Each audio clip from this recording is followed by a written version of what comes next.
is going to help us learn how we can use lists to get things done the way we want to in an efficient manner. So help me welcome Sanjiv to me.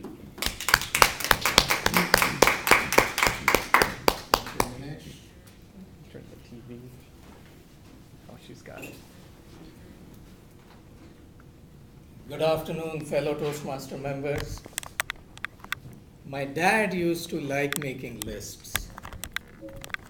And my childhood memory is of always finding a list of things that needed to be done, either in his pocket or by the phone in our living room.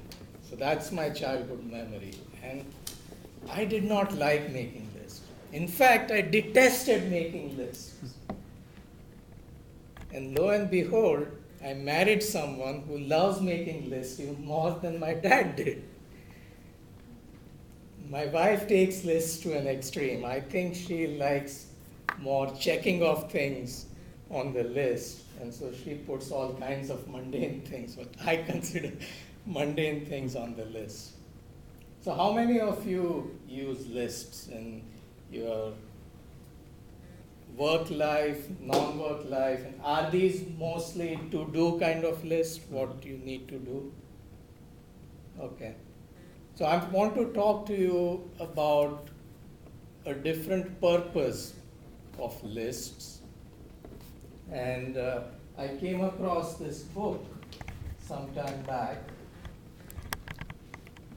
The title is The Checklist Manifesto by Atul Gawande.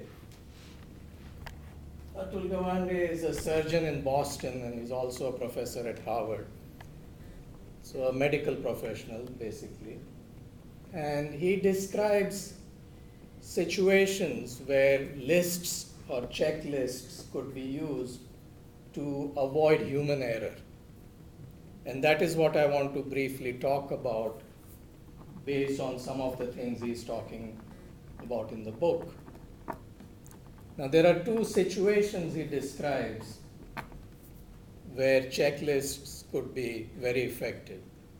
So first thing is that people forget to do certain step in whatever they are doing, mainly because of the strain of the situation, the pressure they are under. They just forget to do something. And he gives an example from aviation industry where pilot forgets to unlock the flight, something he talks about just when you're taking off. And if that happens, you'll go at very high speed, but you will not be able to take off. The other example he gives is about the ER nurse, and they're all required to take your pulse rate when you check in. But you know how the atmosphere is in ER, and many times they just forget to do that in that situation. The second situation he talks about is you lull yourself out of taking certain steps, although you remember, you know the steps. And there he gives an example of, again, in medical field, where nurses are required to take your 4 vital signs. Okay, that's your blood pressure, your heart rate, your breathing rate, and body temperature. Now, as a nurse, you take those 4 vital signs for first 50 people, and they don't exhibit anything abnormal. So the 51st person, you think, oh, it's okay if I don't do this. Okay, now she knows that she has to do these things, but she just lulls herself out of doing that. And of course, you could miss something quite vital because of that. Now, there are such examples in other fields also. I would kind of encourage you to look at the areas that you are working in, and I'm sure you'll be able to come up with things that fit in these two categories, where either under pressure you miss on doing something, you just don't remember, And second one is where you lull yourself out because you don't see the utility or the importance of doing certain things. So now, what a checklist would do is force you into going through certain steps, and it provides a verification.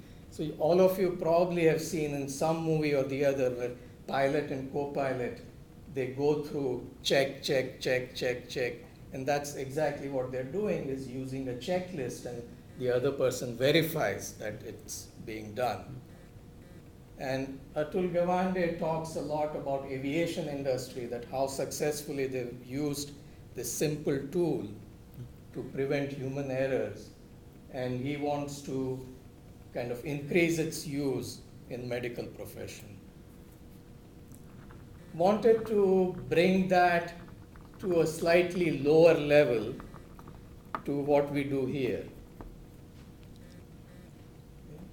And in transportation Toastmaster or any Toastmaster club, which is a learning environment.